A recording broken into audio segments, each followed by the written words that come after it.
செம்மணி சிந்துபாத்தி மனித புதகுழி வழக்கு 3ஆம் கட்டத்தின் 32ஆம் நாள் இன்று அதிகாலை 8 மணிக்கு யாழ் நீதவான் கௌரவ எஸ் லெனின்குமார் அவர்கள் முன்னிலையில் எடுத்துக்கொள்ளப்பட்டது.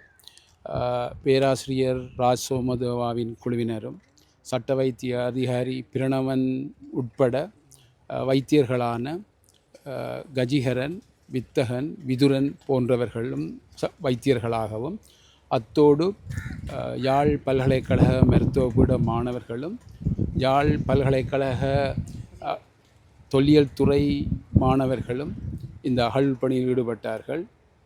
அது மட்டுமன்றி பிரதேச சபை ஊழியர்கள், சோக்கோ போலீசார் போன்றவர்களும் இந்த அகழ்பணியில் ஈடுபட்டதுடன் இன்று மொத்தமாக 409 மனித எச்சங்கள் அகழப்பட்டிருக்கின்றன.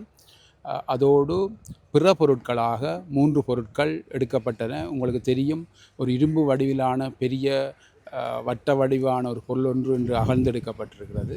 அது ஆய்வின் பிற்பாடு தான் அது சம்பந்தமாக கூறக்கூடியதாக இருக்கும். ஆணிகளும் எடுக்கப்பட்டிருக்கின்றன பிற பொருட்களில்.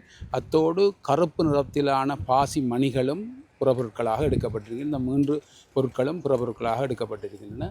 இந்த அகழ்பணி பதிவுகளை சிஐடியினரும் மேற்பார்வை செய்து கொண்டிருக்கின்றார்கள். இந்த 3ஆம் கட்டத்திற்கு ஒரு இடைவெளி விட்டு மீண்டும் இந்த அகழ்பணி ஜூலை மாதம் 15ஆம் தேதி நடைபெற இருக்கின்றது. இன்று ஆக கூடுதலான மனித எச்சங்கள், மனித எண்பு தொகுதிகள் அகழ்ந்தெடுக்கப்பட்டிருக்கின்றன. இன்றைக்கு 19 மனித எண்பு தொகுதிகள் அடையாளப்படுத்தப்பட்டு அகழ்ந்தெடுக்கப்பட்டிருக்கின்றன. சிறுவர்களுடையது என்று சொன்னால் ஒரு 3-4 பேருடையது சிறுவர்களுடையது என்று சொல்லக்கூடியதாக இருக்கும்.